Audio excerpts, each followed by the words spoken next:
Good evening, dear viewers, and welcome once again to your program Health Link, brought to you here in the studios of QTV by myself, Dr. Abubakar Jah, and Loli Kamara, every week talking about your health. Loli, the Eid al-Adha is coming. Our people are at the Hajj now, and very soon we will have the Tobaski, which is what we call it. And I'm sure many people are excited because apart from all the other things, we are going to be eating a lot of meat. Oh, yes. So that's going to be really very interesting. That makes it. And because of that, today I want to talk about meat and health. Okay. And I hope that this will be of interest to our viewers, and I'm sure it will be of some benefit also to the viewers. mbokk yi ñu ngi leen a nuyuwaati fii nii ci programme yi Health Link bi nga xam ne man Dr. Aboubacar Jah ak Loli Kamara ñoo leen ko di indil fii nii lundi bu nekk ci guddi di waxtaane wér-gu-yaram di ndokkale nit yi nag parce que xëj na balaa ñoo ñëwaati next programme na fekk Tobaski bi dem na ñuy ndokkale ñëpp ci Tobaski bi ñëpp a ngi kontaan nag di muuñ di ree lu tax loolu mooy dinañ lekk yàppa waaw parce que yàppa moom ku nekkaa ko bugga moo tax tey ma bëgg a waxtaanee yàppa ak naka la mel ak wér-gu-yaram ñun ñëpp ñu mun koo xam xam naa ne nag xëj na njaayeen yi ak gaay kamara yi nañ ma mere tuuti parce que xëj na lu ma wax ci yàppa dina war a tax ñu wàññi yàppa waaye ñu dugga si programme bi dinañ gën a xam la na si nekk loole wa baax na assalamu aleykum mbaɗigol mel ɓe juuɓe kañum tembe na QTV alla programme o wole mo rutale nan mais mo Health Link te e tene wottane nin talan kononto kumata don kata talan tanka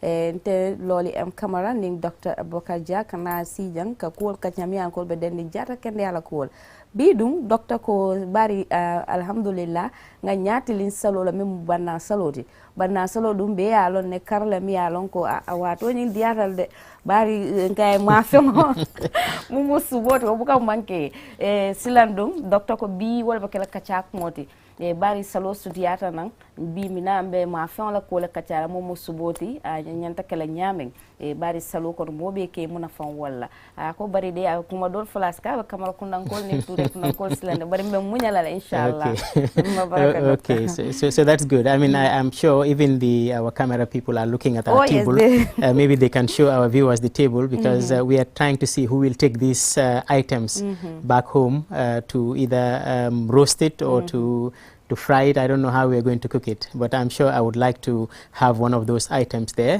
if we can focus on them to take home with me. But this is what we are talking about, which is meat and meat products today. Meat, Loli, is very important in health. Sure.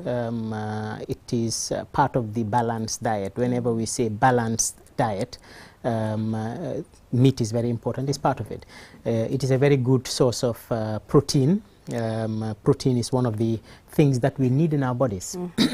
It is also a good source of iron, which is also another product that makes up our blood.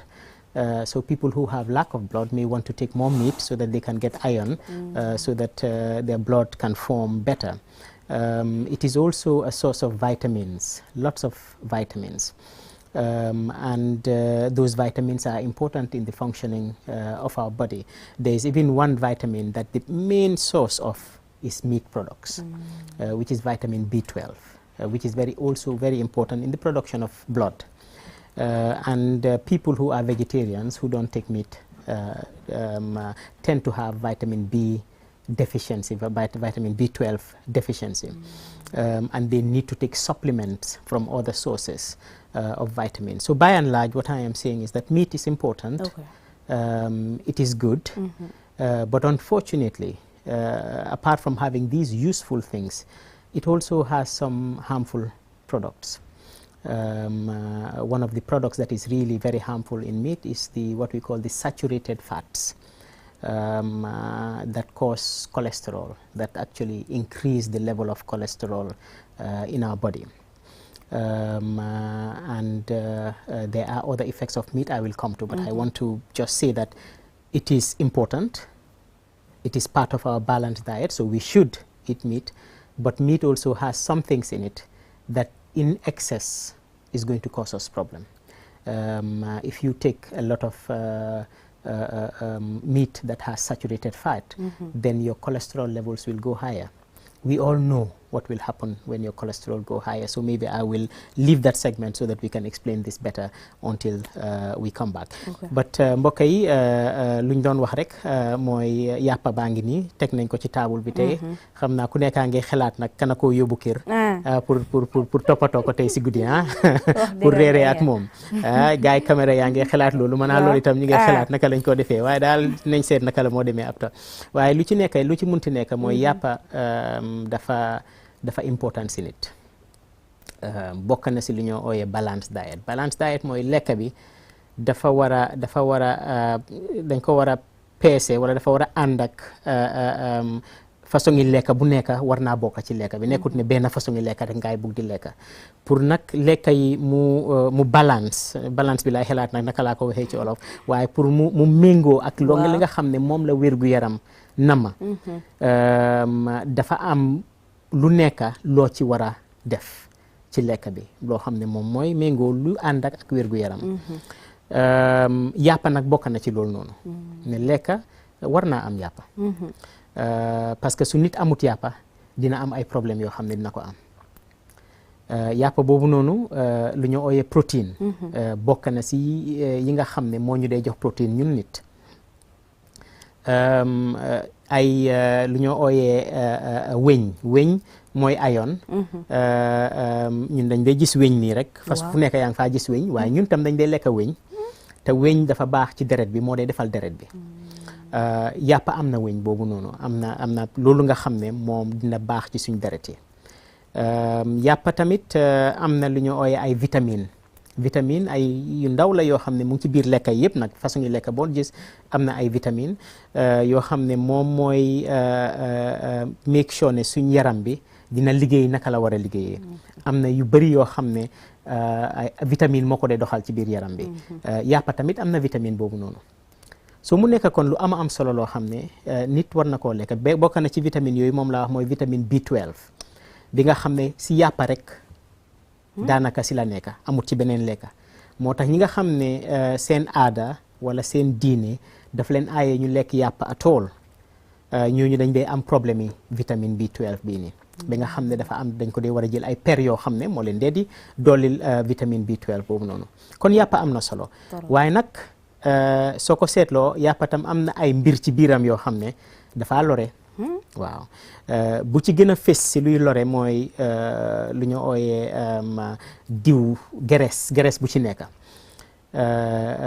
graisse boobu noonu moom la ñu ooyee saturated fat graisse boobu nag moom moo dee defal lu ñu ooyee cholestérol léegi nag kenn cholestérol umpatu ko ñëpp xam nañ lan mooy cholestérol because tafaar yi moo def ci biir yarami nit koo gis rek mu ne la maa ngi am cholestérol boobu nag ñuy wax nag lu ci bëri ci yàppa la moo jógee kon dafa mel ni yàpp am na lu baax lu nekk ci biiram waaye am na lu bon ci lekk lu nekk ci biiram kon dafa mel ni nit daal war naa seet naka la moo lekkee yàpp bi nga xam ne dina ci lekka de waaye du ci lekka lu ëpp loo xam ne dina ko lor so loolu nag moo tax ñu jóg tey suñ duggee ci waxtaan bi dinañ mën a gën a duggee ci loolu noonu loolee barka baake comme baɗigol yamoye docteur ñaame ay bunda yele silanka cato wole mu subola kumaya balo kono ako ma famu fenede mi ya lon ka kumata bakele hadamadi mu jaatu kono amu kuldi mi ya lon ko ka fo mi ko balance diet ni ya jube domorol nyin ala kanyaw nyanta happol stola amma nyana kala kudi mi an ka nyanta tambila la nyanta kanyan nale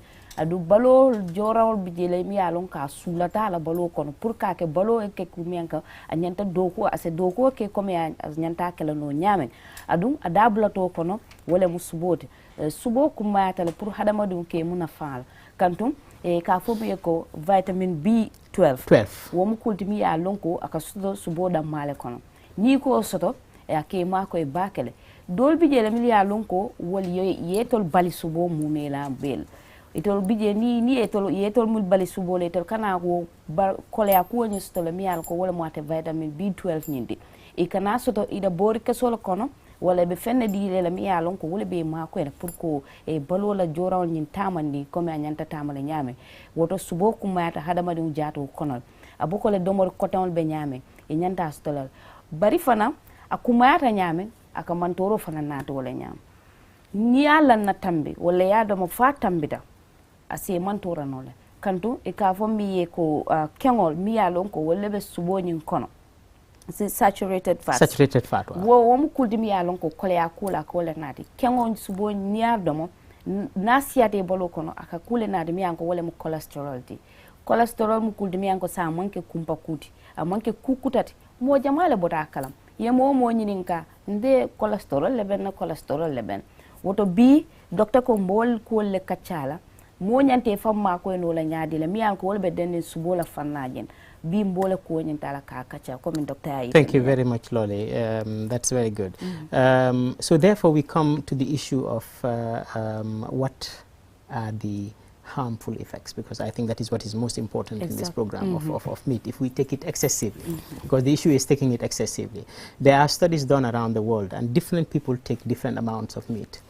You find out that in India, for instance, the average person in the whole year in India takes about 3 kilos of meat, one person. So a very small amount of meat. In America, the average person takes about 125 kilos of meat. So you can see those two people are very different. The person who takes 3 kilos a year and the person who takes 125 kilos a year, they are different. And therefore you find out that some diseases are more common in some certain areas because of that. In our setting, a lot of time it is not eating of meat, the amount of meat you eat is a product of how rich you are. Exactly. You know, it is not a choice. In those places we're talking about, sometimes it's choice that you're not eating meat. For us, it is the whether you can afford it or you cannot afford it, because it's very expensive. And I remember the older people from my village used to tell me that Tobaski was the only time that they would eat meat. And the children will not wash their hands after eating the meat for 1 week, because every morning they want to smell the meat in their hands. That's funny. So you can see that that person will not overeat meat. He has no opportunity to overeat meat. But we know that there is a different intake of meat products. We were talking about the harmful effects of meat.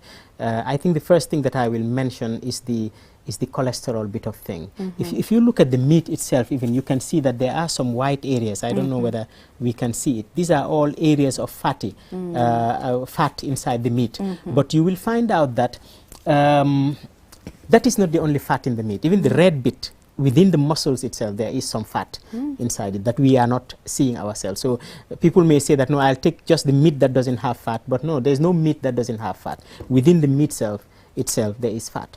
So when that fat, you eat it, it is called saturated cholesterol. And if you take too much of it, we will now soon know what is too much of meat. And that is where I say that people will not be happy with me when I say what is too much of meat. But when you take too much of it, those fats become cholesterol in your body. And cholesterol is very dangerous. Most of the diseases we're having now is because of cholesterol. So it will lead to hypertension.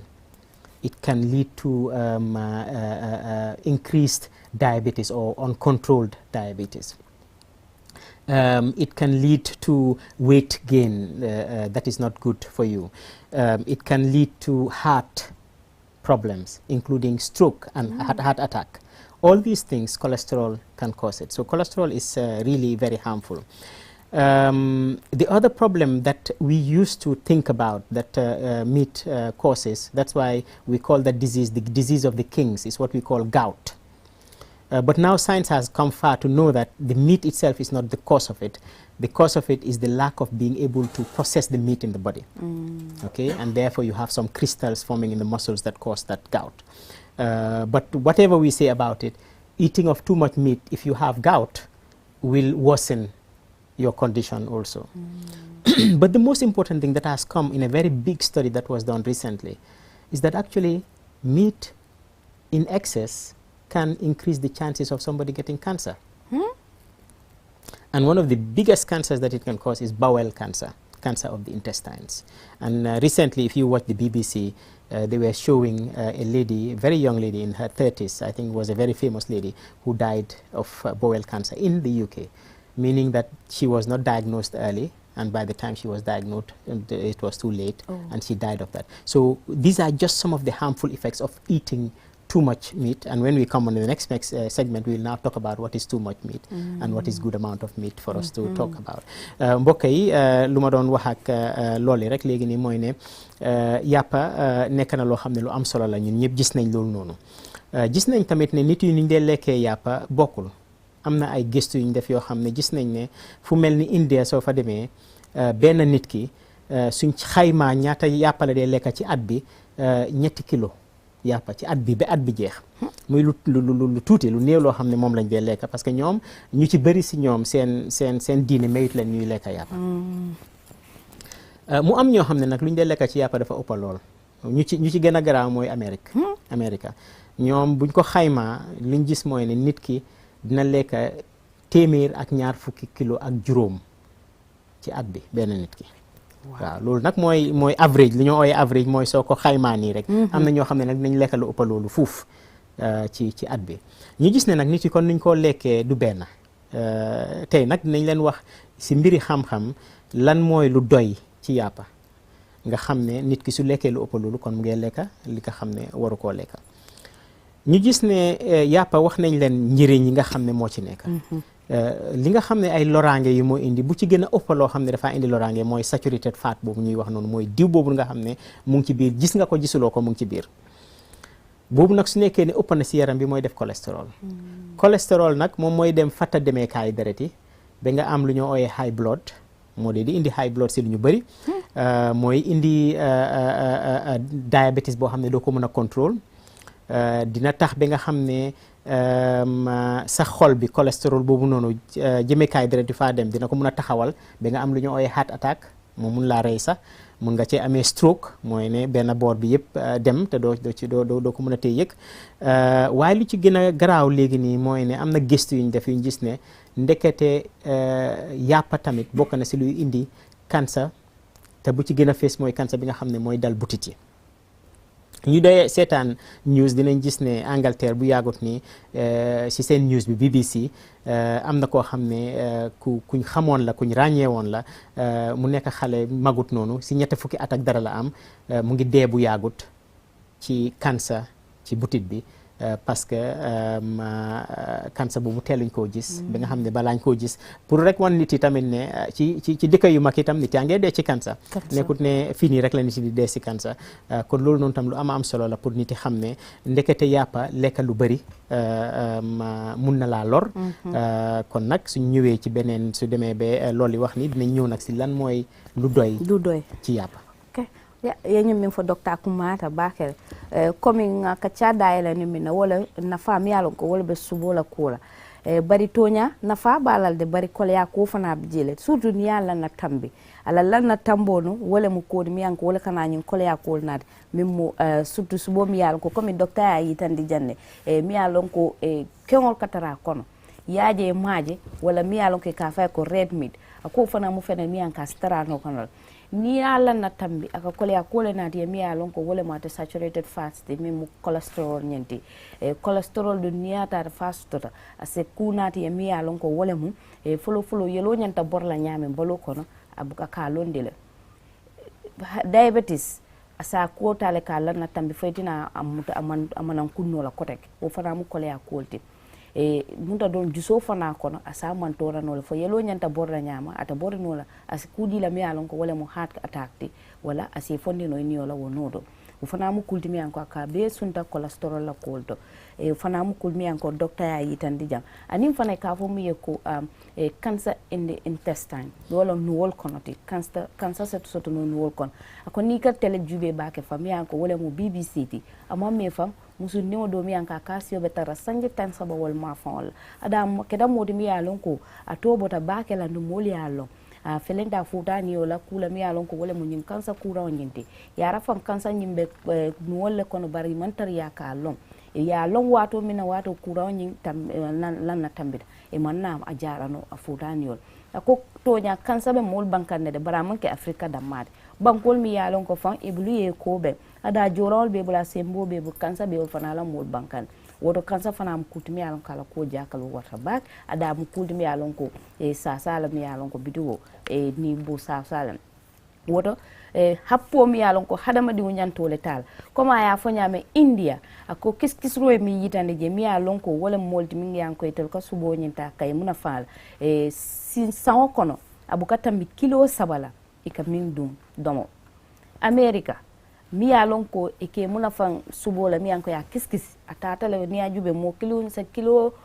keme kilo mo ani lulu aka wala domo sanji kilo wucho nyin kono woto ka ta nyamen am kuldimi yalon ko afatatal Afrika dum tuman don sa fono soto balia wala na subu do mo bukataria afon misalo di jako ito la sato de momonyol ka fo ene nun wati sutota je banna salim banna salole to ka subo do dindul fondi ya do may bukala fike bulo fonko kaye fano kada reke bulo te ka sera pour ka subo no ro taraje o yalon ko Afrika budum kolya mo son bar sila subola na fambina be dunna wal kona ka kolya ko min fana sabu mo len surtout ni yalla na tambi.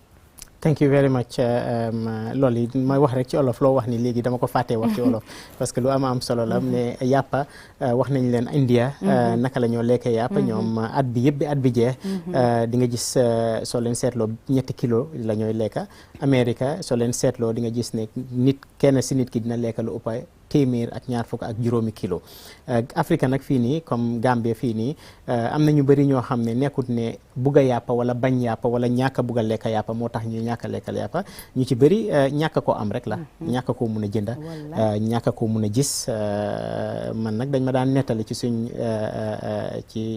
si dex gi ne amoon na time boo xam ne tubaski rek la nit yi dee gis yàppa waaw amul kenn koo xam ne dina mun a gis yàppa lu dul tubaski nag su jotee ba ñoo lekka yàppa xale yi suñ lekkee yàppa ba pare dinañ toog semaine duñu raxas seen loxo yi li tax bëgguñu raxas seen loxo yi mooy bés bu nekk ñu mun a xeeñtu yàppa bi gis nañ am nañ xeeñtu yàppa man di lekk naa yàppa defan yëli na li passé waaye nag mu ngoog léegi nii moom nit yi ñoo lekkee yàppa kenn xamul naka la toolu so xëj na dinañ dugal si loolu noonu léegi nii so now we come to what is the recommended allowance for meat for a person, and that's why I got these pieces of meat. In fact, I got them deliberately. You see this piece of meat is just going into my hand, and I know some people, the way they eat, if they can do like this, they just put it inside. The whole of this thing can go inside. So if you tell them that this is actually the recommended amount that somebody should eat a day, which is about 90 grams. If you eat anything more than this, you're eating more than what you should eat in meat. This one in your hand? This one in my hand. This is the recommended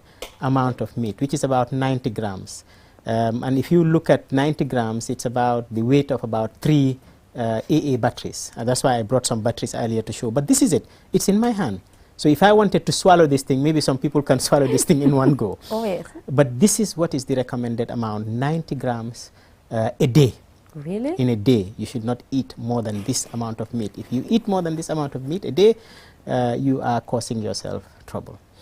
And in a week, you should not eat up to ½ kilo of meat in a week. This is the recommended amount. And as we said, if you eat more than this, then you risk yourself having high cholesterol, hypertension, diabetes, maybe stroke, the number of stroke happening. And then also now we're talking about cancer. And if you look at this one also here, this is chicken. And again, it's in my hand. I know that people go to the restaurants or people cook, I think we call it dumbbells or whatever. Drumsticks, yes, and they can eat about 5-6 of these. But in a day, this is what your recommended amount of chicken is or so. This is about 100 grams, so I'm removing the bone out of it. So when you remove the bone, it will be about 90 grams also of meat. This is the recommended amount of meat that anybody should take a day. No more than this. So you can see how unfair this world is. Some people are taking more than that and harming themselves. Some people are looking for it, they cannot even get it once a year. So when we are going to eat during this Tobaski, let us remember that this is the amount of meat that we should eat on the day, so that we can remain in the healthy region. Having said that, I must say that, you know, if you are not going to eat meat every day, then maybe you can eat a little bit more than that. But if you were going to eat it 4 times in the week, 5 times in the week, you should not eat more than this amount of meat. So if you are one of those people who are like from my village, where they eat it once a year, then maybe you can eat once a year, you can eat as much as you want. And even that, I don't know whether it is going to be healthy for you. So maybe some will prefer that on the Tabaski day. Tabaski day, they have some meat. Yeah, maybe that will be good for them.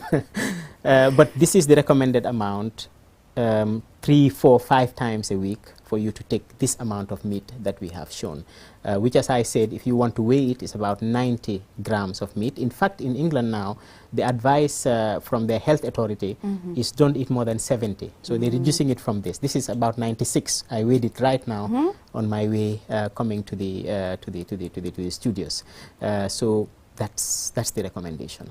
Wow. mbokk yi lu ñu doon wax léegi nii rek mooy ñu dugg nag léegi nii si yàpp bu ñoo wax nii ne am na njëriñ waaye tam am na loraange ñaata lañ ci war a lekka ci bés bi ñaata yàpp la nit war a mën a lekka si bés bi ma wan leen lii nga xam ne léegi laa ko jëndee ci place bu ñoo jaayee yàppa lii téeméeri gramme wala égut téeméeri gramme juróom-ñeent fukki gramme la juróom-ñeent fukk ak juróom-benn moom la ñu wee lii nii waaye xam-xam lu ma wane ne mooy nit warta lekka lu ëppa lii ci bés bi mooy 90 grammes bi 96 grammes la waaye 90 grammes daal warloo koo lekka man nag am na ay nit yoo xam ne du ma wax seen santa waaye suñ dankee bii moom rek mun naa dugal léegi nii ñu wan na ko ci saasi te lekka bi nag du nekk ci benn danka di nga lekka danka yu bëree bëri waaye lii moom mooy li nga xam ne méngoo na ak wér-gu-yaram soo ko lekkee bés bu nekk soo lekkee lu ëppal lii bés bu nekk kon yaa ngee lor sa boppa kon nit yi war naña yëg loolu noonu ne yàppa nekkul lu bëree bëri lañ ci war a lekk sakatuma yàppa yu xonq yi dinañ dugg ci façon yi yàppa yi léeta waaye lii moom la nit war a lekk nga xam ne mu ngi nii ci suma loxo bi su ma gëmoon sax damaa foog ne téewu ma dara waaw su ma gëmoon rek dinaa foog ne téewu ma dara léegi nii bii nii tamit léegi laa ko jëndaale ci yoon bi moom it ganaar la comme niñ ko gisee nii te ganaar gi moom it tamit lu lële peese moo ko ëppa tuuti bi téeméeri gramme moom la peese te bii kon soo si génnee yax yi rek di nga gis ne lu ci des mooy yàpp bi nga xam ne moom nga war a lekka lii nag am na ñu bëri ñoo xam ne suñ ko frayé wala toppatoo ko benn bi du doy de wax naa ne sa juróom du doy waaw dinañ lekka ba affaire bi fees te waaye benn bii nag soo lekkee lu ko ëppa ci bés bi dafa mel ni yaa ngee lekka lu ëppa li nga xam ne moom nga war a lekk te loraange yu ñoo wax noonu yëpp yu ñu tudda noonu yëpp mun naa nekk loo xam ne dina la mun a lor ci yàpp boobu noonu so léegi nii suñ toogee fii nii di wax ne nit yëpp a ngi am cholestérol nit yëpp a ngi am high blood nit yaa ngi commencé di am cancer si dëkk bi nit yi seen kidney si ñu ngi yàqu yooyu noonu yëpp kon suñ seetatee suñ boppa dinañ gis ne ñun ñoo koo def suñ boppa amul keneen ku ñu koo def ñun ñooy lekka loo xam ne waruñu lekkee loolu so kon noonu la demee looli tooña a jaakaloo wartal so loolu du kontaante non te kontaan mbadi wa comme docteur ya yita de ñaame ñine mu fente mi yalon ko mo ñanta ko wala ta tilo kono ñi mimbe mbulo kono tentin kali ya jama mbulo fon fafa mbul tete ama fa ako ñi kilo tan kono tele be ñi kono not kilo gram tan kono xam naka lañ ko de oyé ci olof gram waaye so xaje kilo fukki yoon li égut lolu bidon kali ya mo ni kilo tala si ñatam ñi mom fu do fa gram tan kononto pesaro la happo nyinto hala madi uma nyana tamila nyina tilo kono nyina mu fenti mi alon ko mo nyanta wala imuna fanna wala nyindo mi alon ko wala mu sise wutoti afana mbole nyama nyindo la pesaro ay nyindo dan do mandinnel bari ni kulol nyim bonda kono mimbe tulaje mumu ma fawoti wala mu fenti mi alon ko ko mo nyanta wala tala tilo kono ba niya jubente la jang niya fry fiyela fenkol pompiterol ni jabol be kije niya ke plateau damante ma lulu kije wala wore kono ñin damma sa mo kono fa bari comme jata ken yala fanala di docteur ko moma ñana tambila ñin na tilo kono ñin nem kudi mi alon ko mo ñanta ay muna fanna wala tilo kono sinya killing ba naketa ifana yanata ke mod mi alon ko ila subu do mo man tariya comme lokun kono sinya killing dorone kadam wota man jawya pra tambinin ban yalon ko lokun ko ne tala subu dongo til sinyana ni long wote manya na fentala membe tambila ni gram tan ko non tolat niya tambindala dron courant fela mina mi yalan ko wala mu diabetes jawot courant fela mina mi yalan ko wala mu heart attack ti courant fela mina mi yalan ko wala mu hypertension nyenti courant fela mina mi yalan ko wala cancer di mba fo kan cancer ben na mol banka hypertension man son high blood fanan jawyata sila ko niya jube kiskisoro fawon lende fawon manya na domorol kam minta wolle be mantora kam woto nyanta katala bake ngan na domorol jube to nya koleyatal de ka fo moy koy ben nyina ta kan ne ñu fayda ko na signa klaban bari jara kende ya ani fon la si jango woto nga kata bake nga bula ya marol no nga bula satol no mom ku dim yalon ko kumata bake. Thank you very much, Lolly. The thing I wanted to say is that if you really look at this, I mean, this amount of meat, I'm sure Korka is here behind us. If his wife cooks only this for him and he goes home, there may be trouble in that house. He'll say, this is what you're giving me for dinner, you know, after all my hard work in the day. so there may be problem in the house if somebody does that. But jokes apart, this is the recommended amount of meat that somebody can take in the day.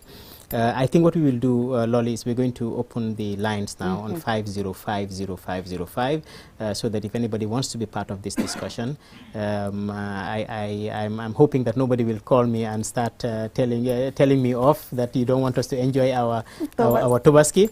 But the lines will be open on those so that we can discuss it while we now start talking about another thing that is very important, which is the preparation of the meat. We slaughter our own rams, what we do, how to choose the meat, what are the best ways of storing meat, what are the best ways of cooking meat. But the lines are right now open for anybody who wants to coming into that. Mbokk yi lu ma doon wax rek balaa ñoo continuer waxtaan bi mooy ne am na góor yoo xam ne léegi nii su leen seen jabar togaloon lii rek ci yàppat sànnil leen ko ci cin bi ñëw yakkal leen ko di xëj na problème am si kër googu noonu bés boobu noonu waaye nag lii mooy li nga xam ne moom lañ war a lekk ci yàpp ci bés bi dinañ ubbi nag line yi léegi 5050505 képp koo xam ne mun naa dugga ci line bi xam naa am na ñoo xam ne nag suñ koolee nag xëj na sax ñu tànga si suma kaw léegi nii ne yéen yow bëggloo ñu enjoy suñ Tobaski bi waaye nii la mbir yi demee so 5050505 lu ñëw dugga si nag suñ line yi ubbee mooy ñu waxtaanee yàppa naka lañ koo tànnee naka lañ koo toggee naka lañ koo dencee yooyu noonu yëpp lu am important la mu ngi mel ni am nañ nit si line bi hello. hello. yes sir. jaama rek sant yàlla. waaw yéen a ngi waxtaanee fii nii lu am solo. waaye dëgg man comme ni nga wax noonu. yàpp bi nga wane noonu ci sa loxo bi. moom su dee ni pour man rek la man dama ko xeeb de. dëgg dama ko xeeb. mu ngoog de waaye nag xam nga rek comme ni nga ko waxee nii. nit ki pour sa wér gu yaram. suñ la ko waxee da nga war a toppal li ñu wax. dinaa try foog naa ne ren moom. pour soobee yàlla su ma demee Tobaski ji. dinaa seet naka lay def ma limite suma bopp. waaw mu ngoog. man moom graisse dama ko bugg a torop sax li nga wax moom graisse bi waaw doole sax. waaye nag fu noo ma gisee nii ni ma dee lekkee graisse tamit dama dee lekkalu forox tamit ba mu ko. lu mel ni limon nii dama ko dee naan waxtu bu nekk. waaw man nag naka la demee nag. very good question. waaye nit ñi moom dëgg lii nit ñi war nañ koo toppoo bu baax. waaw jërëjëf tur bi waati. Ablaye Sané. waaw Sané waaw xamoon naa loolu man daal njorta woon naa ne Sané la moo nekka. waaw xamoon naa ne loolu la moo tax mbiri yàppa moom. anyway mu ngoog loo wax lu ama important la loolu am na ñu bëri ñoo xam ne dañ dee taxaw di wax ne yàppa soo ko lekkee nga naan Coca-Cola bu bëri daf koo seeyal wala nga naan limon daf koo seeyal yooyu noonu yëpp ay wax la amut benn seeyal in fact yow Coca-Cola boobu ngay naan dafaa gën a garaawal affaire bi sax parce que Coca-Cola boobu waxoon nañ ci mbiram sukur bu fa nekkaay yooyu ak yooyu noonu yëpp limon bi tamit baax na limon lu baax a baax la mu ngi am vitamine C bu bëri day wéral day indi yu bëri yoo xam ne baax na waaye taxut nag soo lekkee 1 kilo of yàppa te yaa ngi war a lekk 90 grams of yàppa taxut yàppa boobu graisse baa ngi fa taxut ne cholestérol bi dina ñëw taxut ne yu moo mun a indi yëpp dina ko mun a indi taxut ne cancer boobu ñuy wax tamit dina ko mun a indi so ñu ngi ñaax suñ mbokk bi comme nu mu ko waxee rek mu wàññi waxuñ ne nga bàyyi de waaye nga wàññi nga xam ne lii mu ngi ci bis booy lekk yàppa rek nga seesantalu ndax nga lekk yàppa bul toppa sa bakken daal ci mbiri yàppa bi foog naa ne ñu ngi doon wax rek léegi nii ci angale ne si olof ne suñ ñëwee dinañ waxtaan naka la ñoo toppatooyee yàppa ba kool yi ñëw foog naa di nga mën a wax loolu si mandika akumbata bake comme hani bimbe subola kuwolle foga miya lon ko wala mo man tolol te aka min sabu mola ñinem happode mi ko hadama du ñanti muna fanna wala tilo kono silang comme nga ala kolya ku dol kacha mina dunna Lolly, you'll just forgive us a little bit. Let us get the person on the line. Hello. Hello, assalamu alaikum. Wa alaikum assalam wa rahmatullah. Doctor. Naam. ñu ngi lay nuyu. ñu ngeen fay. Jaana ko ak. Jërëjëf tur bi fooy koolee. Lamin Haydara maa ngi koolee Barko de Johnson Ba. baax na jërëjëf. waaw gis nañ programme bi. comme li ngeen ñuy advice. léegi maa ngi doon laajte comme su nekkee 90 grammes bi. waaw. comme yow su nekkee sa kër la. full kër bi ban amount kilo lañ war a jënd. pour nga xam ne. du indi benn loraange. waaw loolu question bu baax a baax la mooy 90 kilos soo léegi tamit xam naa li nga ko wane nag sa loxo bi soxna si moom dafa ne lii moom mënu ci ànd ak yow moom. waaw. mooy muñ rek. bala sant moom. bala sant non mu ngi waaye man daal xam naa dara ci yàpp ak Haydara yi ak suma mbokk yi. so waaye loolu dëgg la. kon waaw dañoo yàpp ñaata kilo ngaay jënda. waaw 10 kopp maalo wala 5 kopp maalo. wala su dee kër bi daal dafa nekk almost 9 la 9 nit nañ wax ne 10 sax nañ wax ne xëy na 10 moo fa 10 boobu noonu yow soo jëndee kilo yàppa di nga gis ne ku nekk dina am 100 grammes xëy na du ëppa noonu ñun lu ñu wax nii kilo yàppa dina doy si 9 wala 10 wala 11 nit yoo xam ne ñu ngi lekka war nañ koo lekka waaye nag buñ ko def nag jëfi nii naka lañ ko daan defee mooy ne léegi nii ñu ne xale bi bul sa loxo bu mu dem ci kaw waaye yow bul dem si digga mag yi rek ñooy dem si digga nga gis ne xale bi xëj na du am benn 10 grammes sax mag yi ku nekk jël ay 100 and something grammes suñ ko joxee nag nañ ko joxee naka lañ ko war a joxee nga xam ne ku nekk 90 grammes am bi daal dina ko am waaw wala nga xam ne kenn ki loxoom bi su ko dankee rek yàppa bi yëpp dem na keneen ki du mën a dank so daal am na affaire bi daal noonu la waaye daal 90 grammes boobu mooy pour benn nit waaw pour benn nit te nañ xam ne tamit xale moo gën a soxla yàppa mag waaw xale moo gën a soxla yàppa mag te because xale dafa mu ngi màgga te lu moo màggee noonu protéine bokk na ci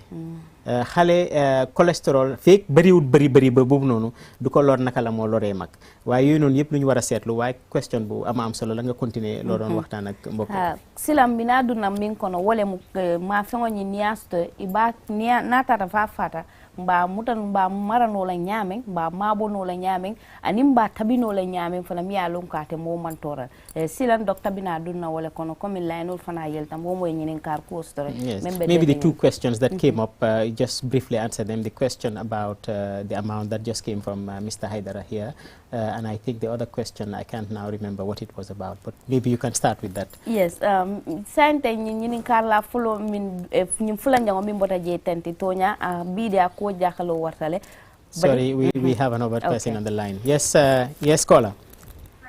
Yes, sir. Yes, sir. Assalamu alaikum. Wa alaikum assalam. Yes. You are on the program, Health Link.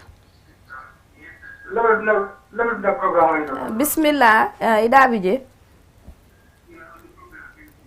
Ibera tele kama talala domandi sajen senyo moyno ay taria. Yela moy la telefono. Seni kuyate.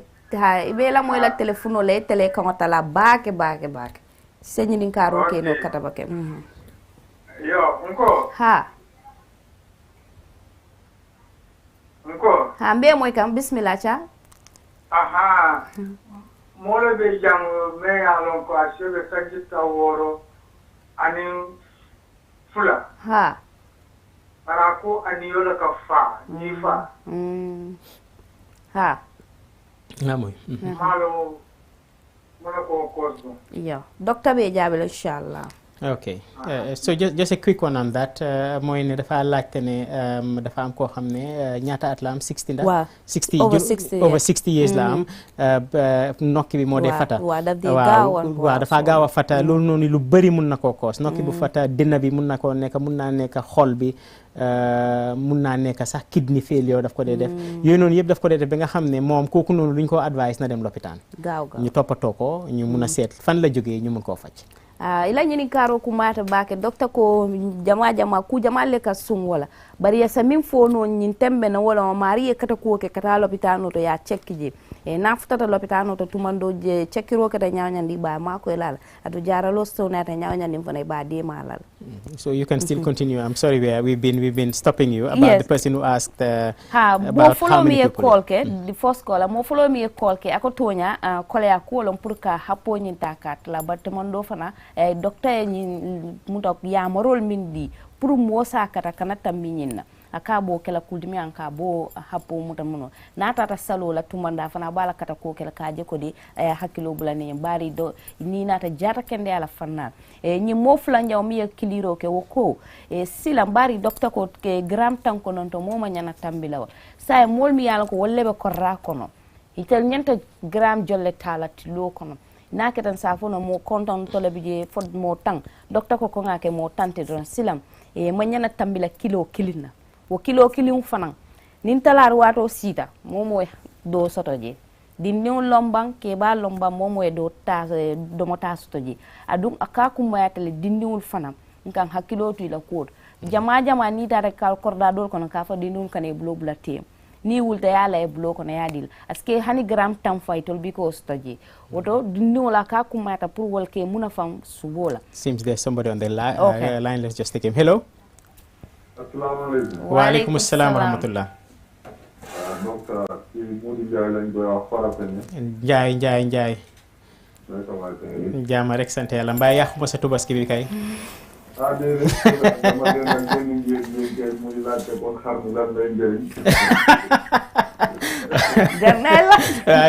loolu foog naa dinañ ko laaj ay imam yi xar bi lu moo njëriñ moo tax foog naa ne gars yi dañ ne xar bi nekkul ne kër gi ñooy lekk xar bi yëpp de waaw dañ cee saraxe dañoo joxe dañoo nangam ak nangam waaye daal jar naa laajte daal. docteur tey da nga dugg a foo xam tey dugg naa problème de waaw Ndiaye jërëjëf so silang docteur ko akumata pour dindon ke fanan la kota ka jube ni nata ma fe on la ko kanta si to le fa sula tal e bari be menkan nan dum e to le sula tal pour ina seme nyola pour que la me on fana ke kutimi alon ko aba sahyande la ndo aba tariyande la e ban kan niya jube ke barka cholesterol to tariya ke nyama la ke batandi nyame abuka dindingol batandi wo nyama e woto akumata le pour dindol fanan ke la ko jube na ke tabirol be keri ani ni do wato fana sita hani bi kililal be kiliro ke kane be la sula kol yitande kan la kol ya kol do fana nyidin karo ke mola mi an kan yo kataria fala docteur ko askata ko ke kata l'hôpital to ka chekiro ki e kantum ku jama le jusu courant tara jole kidney failure wol be ka sunno wala wota ke ku de mi an ka bita l'hôpital to ni mimbota je sain wo ko silan sa jona fali kanto ni sadio fay ko nyanta nyi damale tala je woto sadio na fa do yata jene kay ko docteur bi wete dunta danen fon kay allah bara kumata le pour nga ko nyin kacha nga lomba be kala nyam. Thank you very much for that. So now we come to maybe choosing the meat and storing the meat maybe. In choosing the meat, if you look at that aspect of things, there are some areas in the world now you don't even have the chance to slaughter the ram yourself. If you go to Saudi now, nobody slaughters a ram. It is you buy your ram, it is slaughtered at the slaughterhouse on your behalf, and they prepare it for you. It would have gone through all the health checks. Here now we choose our ram, so we have to be careful which ram we are going to choose. We have rams coming from all over the world. Have they gone through the necessary health checks. I'm not sure, maybe we should have invited somebody from the livestock to come and talk to us about that. What tests do they do on these rams that are coming? Because these animals can have diseases, and there are lots of diseases that human beings can take from these animals. So the most important thing is that it should be safe. I think that is what I'm mentioning here, that people should be careful, should know that these have gone through the necessary health checks so that we don't have a disease that comes in from those animals. Now, once that is done, you have your meat. If you're going to buy meat, apart from the meat that you're cooking, the person who called says that he likes fat in the meat. I love it. It's one of the most delicious things that you can have is the fatty part of the meat, but it's the most harmful part of the meat, so we have to also know that. So you have to choose the areas. As I was showing when I showed this meat, this is some sort of a lean meat. This is not a very fatty meat, because you cannot see all those white areas, but there are some of them you see a lot of white things. If you look at the chicken one also, the most fatty part of the chicken is the skin of the chicken. So many people remove the skin and throw it away and just cook the meaty part of it rather than the skinny, the skin. So that is where the most of the fat is. So we have to look at that also in looking at the quality of the meat that we are trying to get. The fattier the meat, the less healthy it is. We should always know that. Okay. So while we're waiting for calls also, we will probably go on to the next area, which is storing it and cooking it. mbokk yi lu ñu doon waxtaanee léegi rek mooy yàppa bi léegi nii ñun fii nii ci suñ gox gi sakatuma si tubaski bi nga xam ne moom mooy dégmal si nii ñun ñoo dee di tànn suñu xar yi boppa ñun ñoo dee rendi xar yi ñun ñoo ko di toppatoo defal ko kon war nañu xam ne xar wala su nekkee du xar sax nag wala rab boo gis boo xam ne ñun dañ ko dee lekkat mun naa am jàngoro te ñun ñu ngi am fii nii Department of Livestock boo xam ne ñoom su nekkee ne abuko la nekk ñoom ñoo ko dee seet xam ne lii nii lu yiw la àndut ak feebar kon ñun tam su nekkee ñu ngi tànn parce que ñu bëri dañ dee jëlee léegi nii xar fu mu munti toolu xaw ma nag loi bi naka la demee fii nii suy ñëw ci booda bi ndax dañ leen dee check ndax dañ dee seet ndax am nañ péngu yi nga xam ne moom la ñu waroon a am ak yooyu noonu yëpp daal waaye yow miy jënd xar daal nga make sure ne daal sa xar bi nekk na xar bu yiw xar boo xam ne feebarut parce que feebar yu bëri yoo xam ne mu ngay nekk ci rab def day mun a transfert nekk si nit so loolu important la soo demee nag ba yàppa bi génn si yàppa bi bu ci gën a am graisse rek moo gën a mun a indi problème si nit waaw bu ci gën a bëri graisse moo gën a mun a indi problème si nit moo tax yàppi ganaar moo gën yàpp bu xonqa parce que yàppi ganaar bëriwul graisse noonu ganaar bi graisse bi fu mu nekk rek mooy der bi der bu weex bii nii soo génnee woon der bi léegi nii graisse bi du bëri noonu ci biir dina am graisse nag de waaye du bëri noonu bu yàpp bu xonq bi nag ci biir yàpp bi si boppam fa la graisse bi nekk so moom moo gën a bëri graisse kon ñu seetlu tamit loolu noonu nga xam ne su nit di lekka su nit di tànn yàppa mel ni yaa ngi dem ci bitig bi di jënd yàppa nga xam nag ngaa jënd yàppa mu ngi mel ni am nañ koola ci line bi hello Kola. Hello. Assalamualaikum. Waalaikumsalam. Dokter. Naam. Dokter Benyandi. Mbe jang alhamdulillah. Fortunately. Tanante. Ya Allah program o interesting bakala gete ya bakala kamon fana hakili ma ya tuile ya kende ya la karola. Abaraka baka hukuma ya ta. Tire mkanyi ninka ikiri mara kenshika ni suko le ninka inji okapisikila konte niji suko okatela problem olu nitaka wale ninka no ninka okos. Niji suko fotulu suko. Niji okay. Okay fine. Konte nibe niji la te niji ataka kebulu problem. Okay. Okay. Dr. Bejabiro Kela, inshallah. Okay. So it's the same question, isn't it? It's the same question, so I'm sure it's going to be the same answer. Sure. It's very difficult on the TV here for somebody to tell us that I have difficulty breathing and I make a diagnosis immediately. Impossible. What we can only tell the person is that issues about breathing are serious issues. You should not let them stay too long. Go and see a doctor. Go to a hospital.